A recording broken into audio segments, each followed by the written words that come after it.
Hello everyone. So today's video is about how much do IUI cost. This is some of the things that they do not tell you about when you're trying to have a baby. So me and my wife, when we first decided that it was time and we were ready to try for a baby, we looked into different procedures to be done for same-sex couples. Our first thought was we wanted to do reciprocal IVF, meaning I would be the one carrying, but the eggs would be my wife's. So the baby will biologically be my wife's and I'll be carrying. So we both is playing a major part in our TTC process and bringing our baby into the world. So we looked into it. We contacted both of our insurance to see what was covered, what wasn't covered, and what we needed to do. So insurance tells you that, oh, this is what's covered underneath your benefits. And IVF was covered underneath our benefits. They told us how much it was covered. They told us how much we have to pay out of pocket, which was hardly anything, just like a copay. And maybe some of the meds, but everything else was covered. And then they explained to us that, we just have to find a doctor. So we found a doctor within our network of our insurance and we contact them. So when we contact them and we had the doctor office run our insurance, come to find out that we're not covered under our IVF benefit because we don't have fertility issues. So the insurance advised us that because we don't have fertility issues and absent of a male partner is not considered fertility issues, they won't cover us. So our next step was to do IUI. So we said, okay, we thought about it. We still went with the doctor and asked them about how much would it be if we were to have to pay out of pocket.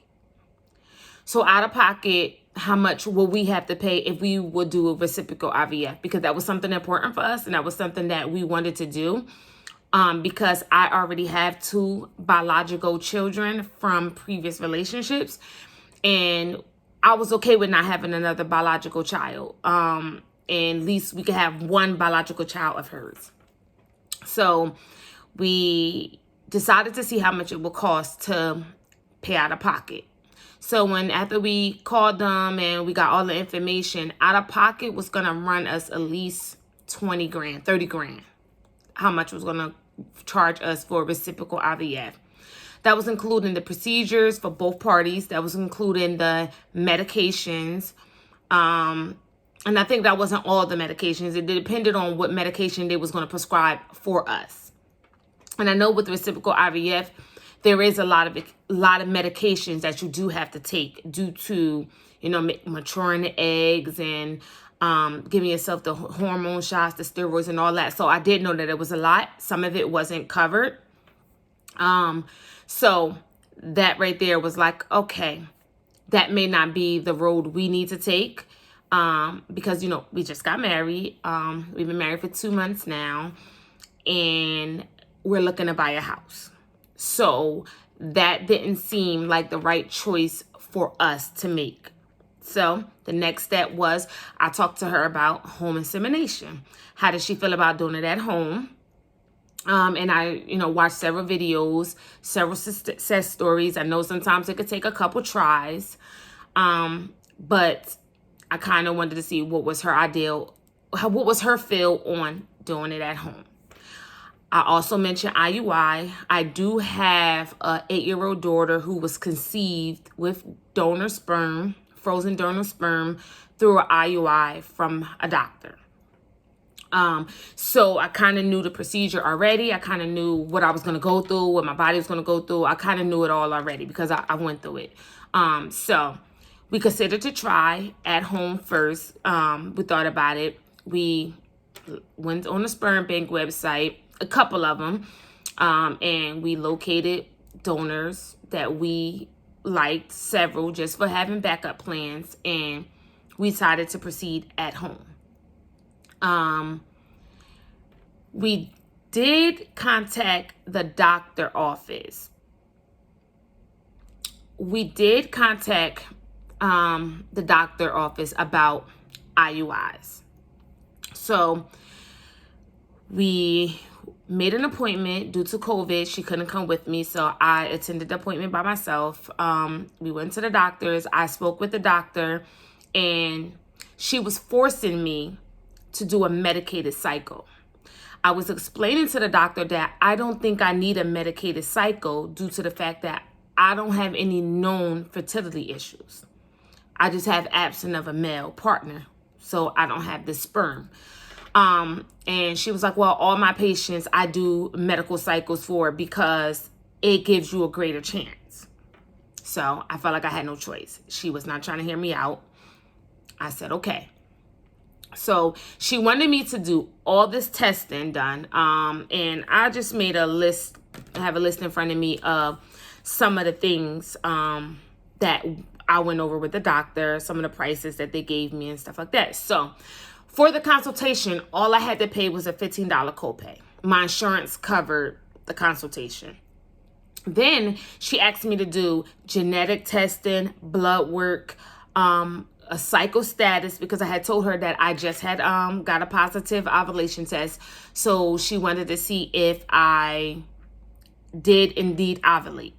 So she ordered blood work for a cycle status. She ordered blood work for genetic testing. She ordered STD blood work, and she ordered ultrasound. So I did the ultrasound. She's explaining everything to me that she's seeing. And she said I have good quality eggs. She said that it don't look like I'm running out of eggs no time soon. She showed me the screen. She took pictures. And you can see a lot of them there. So that was a good thing. Second was the blood work. So they did the blood work. Later on, I did get the results back that I indeed ovulated. So the cycle status was that I did ovulate. Then she did all the genetic testing.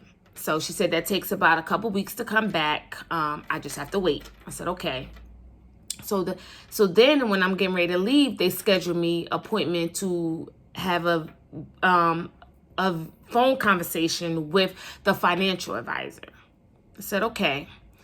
And then I have a nurse. They assigned a nurse to every single body. My nurse was amazing. I really, really liked her.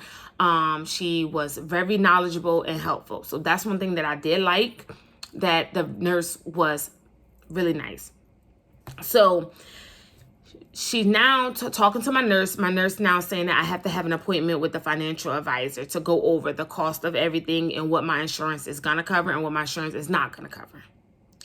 I feel as though they should have done that before my appointment. They should have reached out to the insurance company before the appointment to see what was covered and what wasn't covered. So I knew going in. Because had I known if something was covered, how you know that I would wanted to do it? Being the fact that it wasn't covered, and how much would it have cost me out of pocket? So instead, they didn't do that. So what happens was I now go and I get these testing done, but what if the testing not covered? Now I got to cover that large portion of the testing. And I probably wouldn't have done it if I known that. So I wasn't a fan of that part. So they also was saying that you have to have testing. You have to have therapy. So you have to have therapy if you're using a donor specimen. So being the fact that we're using donor sperm from a sperm bank, we have to have therapy. And I want to say she said the therapy was $175. So it was $175 to have this therapy session. So I told her that I didn't want the therapy session. I don't need it.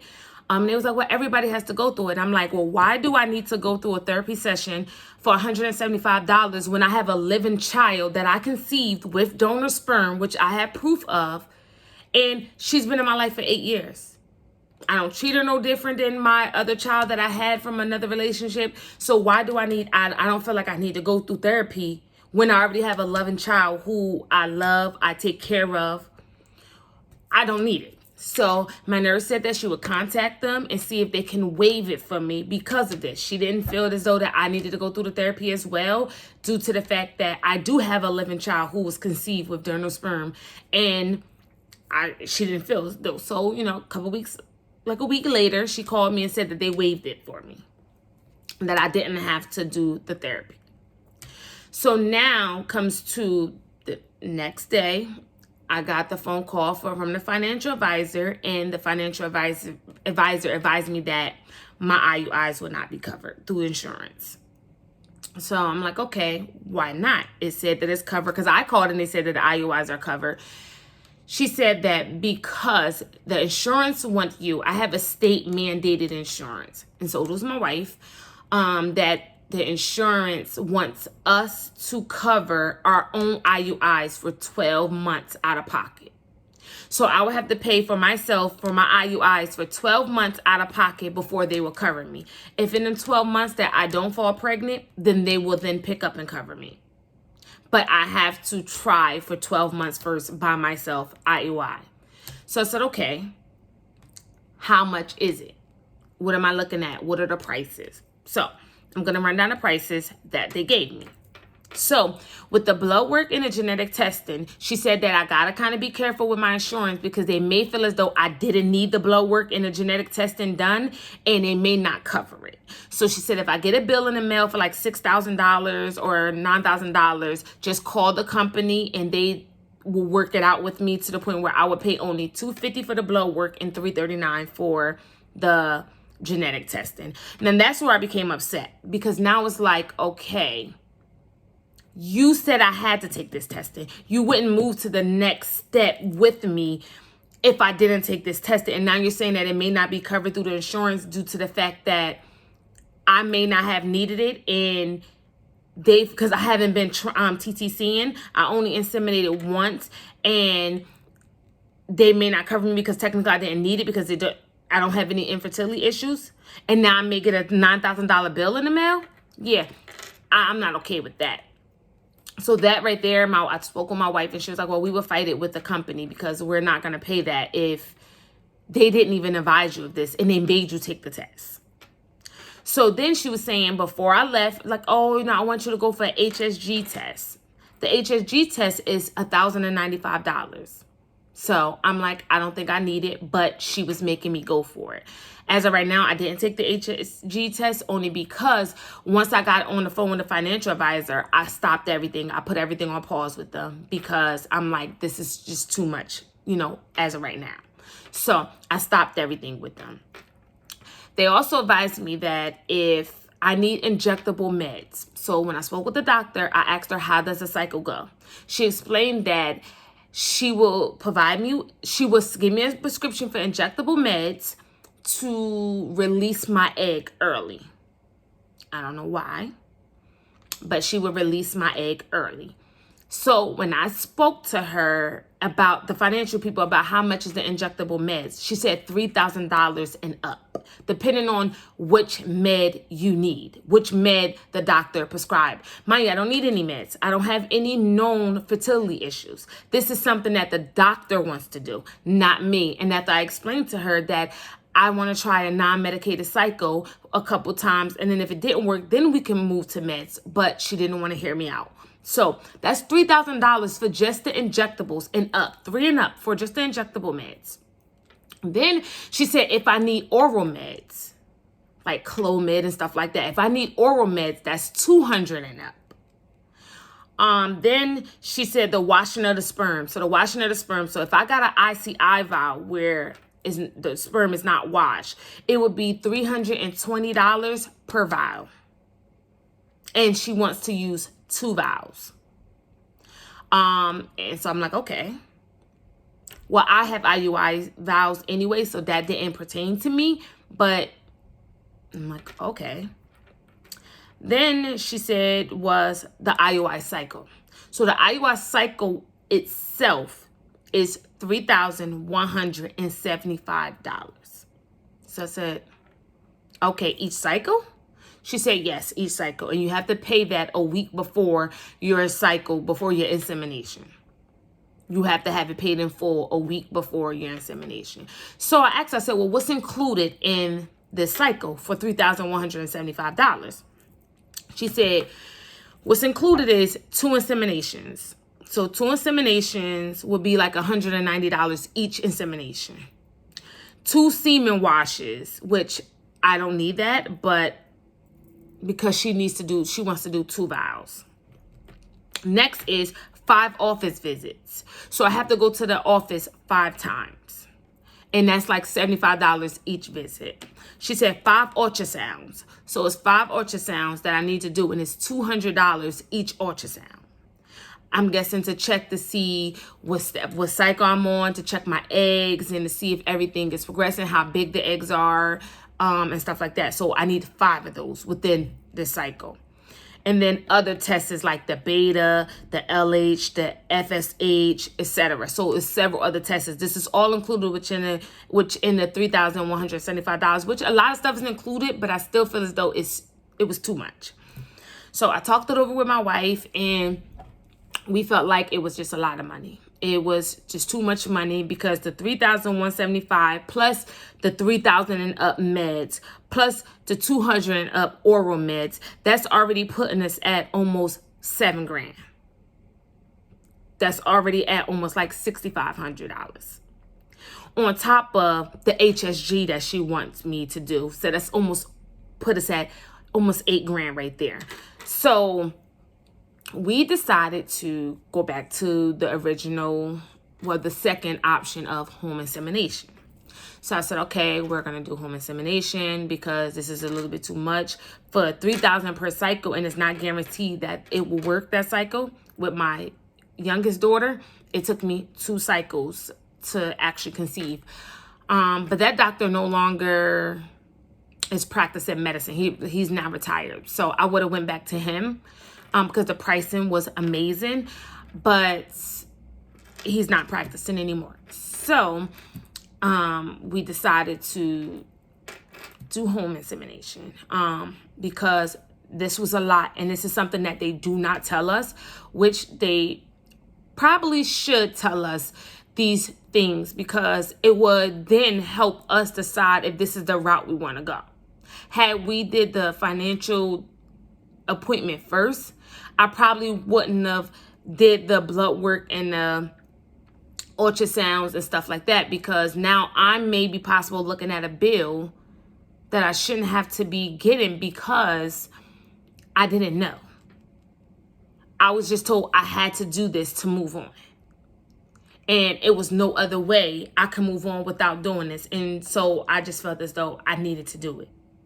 So I ended up doing it, and now I'm looking probably at a bill, and I have to see, but I'm not going to end up paying the bill. I'm actually going to end up fighting them for it, because they did not advise me of this part of it. They just told me that I had to take it. So when you're going to doctors and you're looking for doctors to do IUIs or IVF or whatever procedures you're looking at, I recommend you having a financial appointment first. I would ask for a financial appointment first before going through any procedures, getting anything done, so that you know what you're going to be paying out of pocket and what's going to be covered, so you can make the best decision for you to see what you're willing to pay. We weren't willing to pay this at the moment. Like I said, we're in the midst of looking for a house right now, so this wasn't the best time to be paying this out of pocket. So it's other ways about doing it. We do end up finding another way that will be in another video. I'm going to do like an update video of the way we're deciding to do it this cycle. So I'm going to do that video as well, just to show you, because some people may not know this. And I found this out through a Facebook group. It was a lot of Facebook group for LGBTQ on Facebook. I'm a part of a couple of them, and it's a lot of hidden gems in those groups. They're telling you a lot of stuff that I had no idea of, and I actually learned a lot. And the way we're going about it this cycle and further cycles on, if we don't conceive this month, we will be doing this way. So I will do another video. I'm not going to say it now. I'm going to hold it for another video. But yes, so this is our video for how much do IUI actually cost. I know it varies from state to state. I'm not saying that this may be your state, but this is my state, in the state of New Jersey. So this is the issue that we're having. And if anybody else out there is in the state of New Jersey, this may be an issue that you may consider, you may be having, unless you have like a private insurance, or, I have an employer insurance from my employer. So it's state mandated. So these are issues we're having with our insurance. And my wife is having the same mandated insurance. She doesn't plan to carry, but the insurance was making it seem like, well, I have to try for 12 months, and then my wife had to try for 12 months. My wife is not trying for 12 months. She does not want to carry, and she has that right. And for the insurance to say, well, you need to carry too in order for us to cover, no. So we found another way around it. Oh, and that not including the sperm. So that almost $8,000 don't include the 2 vows that you also gotta buy. And the vows came out to be like $1,500 or $1,300 or something like that on the Cryobank website. So now that's adding another expense on top of the $8,000 that they already had asked us for the cycle. And if it doesn't work, we have to now pay that all over again because she wants to use 2 vows. So I hope this information helps someone out there that's looking into it, and, want to wish everybody good luck with their cycles. Good luck with TTCing, and baby does to all. Until next time.